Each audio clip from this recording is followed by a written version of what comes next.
बाद संस्कृत के तृतीय प्रश्न पत्र नाटक एवं नाट्य शास्त्र में संकलित पुस्तक महाकवि भवभूति विरचित उत्तरामचरित नाटक के प्रथम अंक के 7वें श्लोक का आज हम अध्ययन करेंगे। सूत्रधार और नट का वार्तालाप चल रहा है। सूत्रधार माता सीता के लोक अपवाद की उस जनश्रुति के विषय में कहकर नट से क्या कह रहा है कि यदि पुनरियम किवदंती महाराजम प्रति सयंदे तत कष्टम सयात, यानी अगर यह जनश्रुति या किवदंती महाराज प्रभु श्री राम के कानों में पड़ जाए या उनको इसके बारे में आभास हो जाए, उनको बड़ा ही कष्ट होगा, बड़ा ही अनर्थ का कार्य हो जाएगा। नट कह रहा है सर्वथा ऋषयो देवाश्च श्रेयो विदासयन्ति परिक्रम्य भो भो कवदानी महाराज आक्रण्यम एवं जना कथयन्ति। सर्वथा ऋषयो देवाश्च श्रेयो विद्यासयन्ति, यानी सब प्रकार से तो ऋषिगण वशिष्ठ वाल्मीकि आदि तथा गंगा पृथ्वी आदि जो देवगण हैं विदासयन्ति श्रेयो, यानी वे सब क्या करेंगे, देवगण कल्याण करेंगे। इस तरह से इस वाले वाक्य में नाटक की सुखांतता की ओर भी इस महाकवि भवभूति ने संकेत देने का प्रयास किया है कि नाटक की जो समाप्ति होगी वो सभी के पुनः मिलन से और सुखांत इसका अंत होगा। इसके पश्चात परिक्रम्य नट रंगमंच पर घूमता है और एवं जना कथयन्ति किव इदानी महाराज क्या है, महाराज कहाँ है इस समय, वो जना कथयन्ति। फिर वह कहता है, लोग कहते हैं कि महाराज कहाँ है, उस भाव को उद्घाटित कर बता रहा है कि महाराज कहाँ पर है। तो उन्हीं तथ्यों का उल्लेख महाकवि भवभूति ने उक्त श्लोक में किया है।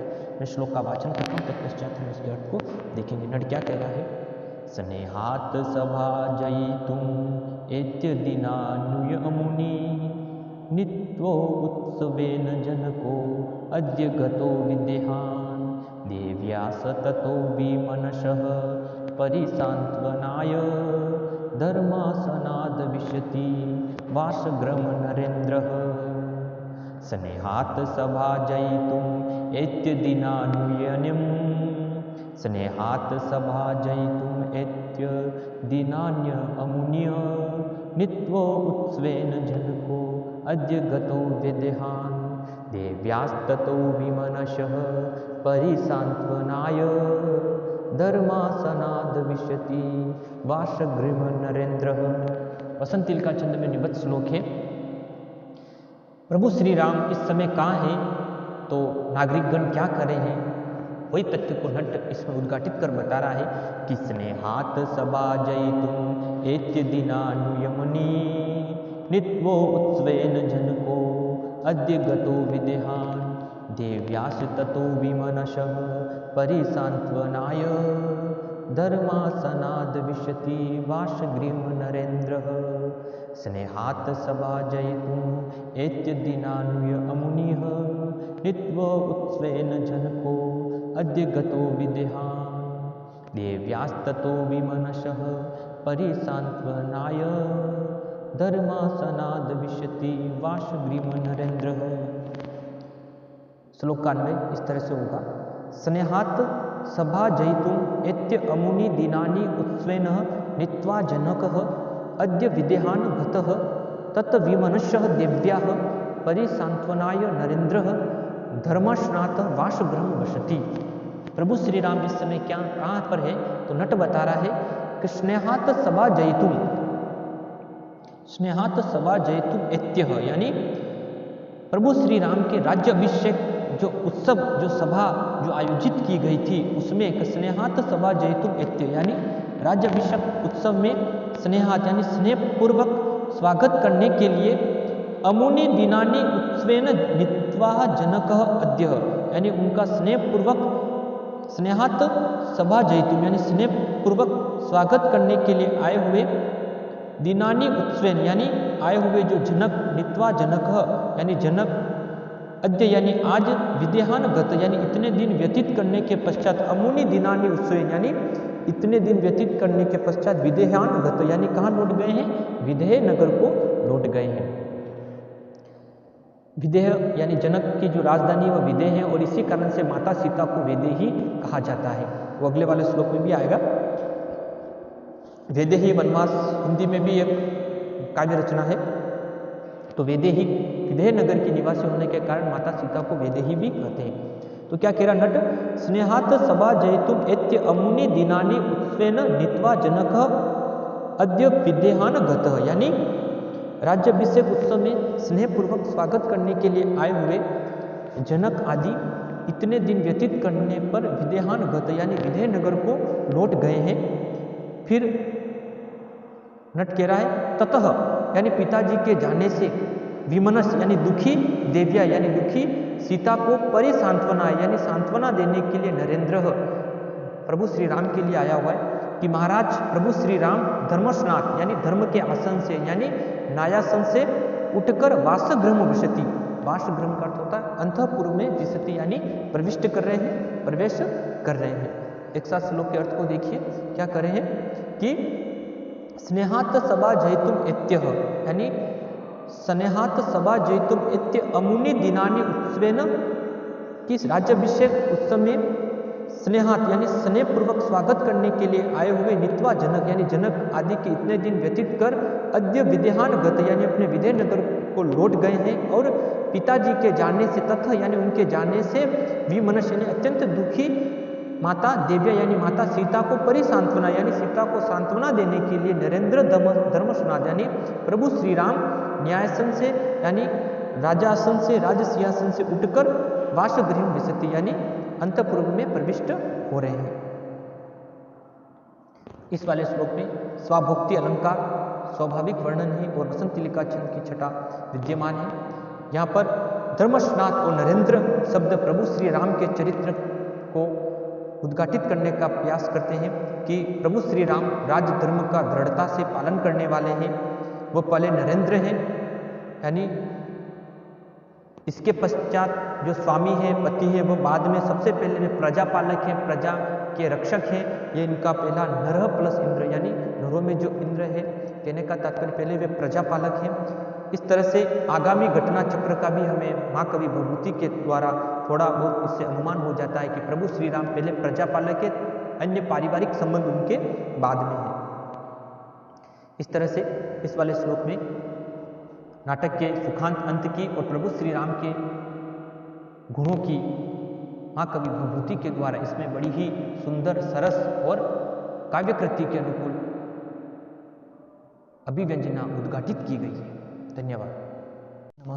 आज हम एमए उत्तरार्ध संस्कृत के तृतीय प्रश्न पत्र नाटक एवं नाट्य शास्त्र में संकलित पुस्तक महाकवि भवभूति विरचितम उत्तरामचरित्र नाटक के प्रथम अंक के 8 श्लोक का आज हम अध्ययन करेंगे। इस वाले श्लोक में अब रंगमंच पर प्रभु श्री राम और माता सीता आ जाती है और उनका आपस में वार्तालाप चल रहा है। क्या घटना वस्तु क्या है? तथा प्रविशत्य उपविष्टो राम सीता च, यानी तदंतर रंगमंच पर प्रभु श्री राम और माता सीता प्रवेश करते हैं। अब प्रभु श्री राम माता सीता को जनक आदि के विदेहनगर लौट जाने पर उनको सांत्वना देते हुए क्या कह रहे हैं? प्रभु राम कह रहे हैं देवी यानी हे देवी सीता, वेदेही यानी सीता, विश्वास ही यानी विश्वास रखो, ते ही गुरुवो न शक्नुवन्ति ही विहातुम अस्मान, यानी गुरुजन यानी जनक आदि आपको इस तरह से उनको छोड़कर नहीं जा सकते। उनके जो कार्य हैं, दैनिक कार्य है, अग्निहोत्र यज्ञ आदि को संपादित करना है, इसलिए वे उनको छोड़ नहीं सकते। उसी तथ्य को आगे इस श्लोक में महाराज प्रभु श्री राम बता रहे हैं कि किस तरह से अग्निहोत्र यज्ञ करने वाला जो ग्रस्त होता है, किस तरह से उसके अग्निहोत्र यज्ञ में कोई विपदा न आए, कोई विपत्ति नहीं आए, क्योंकि उसको चिरकाल तक जीवन के अंतिम समय तक अग्निहोत्र यज्ञ को संपादित करना पड़ता है। उसी का उल्लेख महाकवि भवभूति ने उक्त श्लोक में किया है। मैं श्लोक का वाचन करता हूँ, तत्पश्चात हम इसके अर्थ को देखेंगे। अग्निहोत्र यज्ञ की विद्वता और उसकी पराकाष्ठा और उसकी विश्वसनीयता को उल्लेखित कर महाकवि भवभूति के भावों को उल्लेखित कर प्रभु श्री राम के भावों को बताते हुए सीता से प्रभु श्री राम क्या कह रहे हैं कि विमत्व अनुष्ठाना नित्यत्वयं स्वतंत्रताम अपकृशति संकटाय ही आहित अग्निनाम प्रत्यवायर्विग्रह अस्तता, किमत्वम अनुष्ठान नित्यत्वयं स्वतंत्रतायाम अपकृशति संकटा ही आहित अग्निनाम प्रत्यवायविर्ग्रहस्तथा किमत्व अनुष्ठान नित्यत्वयं स्वतंत्रतायाम अपकृशति संकटा ही आहित अग्निना प्रत्यवायर्ग्रहस्तथा किमत्वम अनुष्ठान नित्यत्वयं स्वतंत्रतायाम अपकृशति संकटा ही आहित अग्निना प्रत्यवायर्ग्रहस्तथा। श्लोक 90। किंतु अनुष्ठान नित्यत्वयं स्वतंत्रतायाम अपकृशति ही आहित अग्निनाम ग्रस्ता प्रत्यवाय संकटा। क्या करे? किंतु अनुष्ठान नित्यत्वयं, परंतु अनुष्ठान का यानी अग्निहोत्र जो यज्ञ है उनका नित्यत्वयम स्वतंत्रतायाम अपकृशति यानी उनका नित्य रूप से पालन करना क्या करता है? स्वतंत्रता अपकृशति यानी स्वतंत्रता में क्या कर देता है? विघ्न उत्पन्न कर देता है। यानी अनुष्ठान का नित्य रूप से पालन करना जो ग्रस्त होता है, अगर उसने अग्निहोत्र यज्ञ को स्वीकार कर रहा है तो वो स्वतंत्र नहीं रह सकता है, उसका पालन करना उसके लिए बड़ा ही जरूरी होता है। इसीलिए कह रहा है कि किंतु अनुष्ठानाम नित्यत्वम स्वतंत्रता अपकृशति यानी अनुष्ठान का नित्य रूप से पालन करना स्वतंत्रता में विघ्न उत्पन्न कर देता है, क्योंकि ही आहित अग्निनाम ग्रस्ता प्रत्यवाय संकटा, क्योंकि अग्निहोत्र यज्ञ को संपादित करने वाले ग्रस्त अनेक विघ्नों से संकटापन्न होती है। यानी जो अग्निहोत्र यज्ञ को संपन्न करने वाले जो ग्रस्त होते हैं अनेक पारिवारिक विघ्न से उनकी जो स्थिति है बड़ी ही संकटापूर्ण होती है। अर्थात विधि लोप होने के भय से अग्निहोत्र चाहकर भी अग्निहोत्री जो है मन की इच्छा होने पर भी कहीं पर भी रुकने में स्वतंत्र नहीं होते, उनका ग्रस्त रहना संकट में ही है। यही कारण है कि पूज्य गुरुजन को न चाहते हुए भी आपके पिताश्री को इस उत्सव के पश्चात अपने विजयनगर को लौटना पड़ा। इसमें जो आहिता अग्नि यानी जो अग्निहोत्र व्रत को स्वीकार करने वाले जो व्यक्ति विशेष होते हैं वे विवाह के समय से प्रतिदिन सायं और प्रातः उसी वैवाहिक अग्नि में हवन करने का एक व्रत स्वीकार करते और जीवन पर्यंत इस व्रत का पालन करते। मृत्यु के अनंतर उनका दाह संस्कार भी उसी अग्नि से होता है। उनके लिए चिरकाल तक किसी अन्य कारण से बाहर जाने का भी निषेध होता है। इसीलिए जनक जी बहुत दिनों तक अयोध्या में नहीं रह सकते थे। अनुष्ठान उनके लिए नित्य कर्म था। नित्य कर्म उन्हें कहते हैं जिनके करने से कोई विशेष प्रकार का लाभ तो नहीं होता है, परंतु न करने से हानि होती है। वेदांत सार में भी तीन कर्मों के बारे में बताया है, नित्य, नैमित्तिक, प्रायश्चित तथा उपासना कर्मों के बारे में उल्लेखित किया गया है। अनुष्टुप छंद और काव्यलिंग अलंकार तथा अर्थांतरन्यास अलंकार की छटा और घोड़ी रीत तथा माधुर्य गुण इस उक्त श्लोक में विद्यमान है। एक बार पुनः श्लोक का वाचन कर अर्थ को देखते हैं। क्या कह रहे प्रभु श्री राम माता सीता को सांत्वना देते हुए कि मत्वम अनुष्ठान नित्यत्वयं स्वतंत्रतायाम अपकृशति संकटा ही आहित अग्निनाम प्रत्यवायर्ग्रहस्तथा। किंतु अनुष्ठान नित्यत्वयम यानी परंतु अनुष्ठान का नित्य रूप से पालन करना स्वतंत्रतायाम अपकृशति यानी स्वतंत्रता में विघ्न उत्पन्न कर देता है। ही आहित्वा अग्नि नाम ग्रस्ता क्योंकि अग्निहोत्रियों की जो ग्रस्ता है प्रत्यवासाय संकटा यानी अनेक संकटापूर्ण होती है, अनेक संकटों से युक्त होती है। धन्यवाद।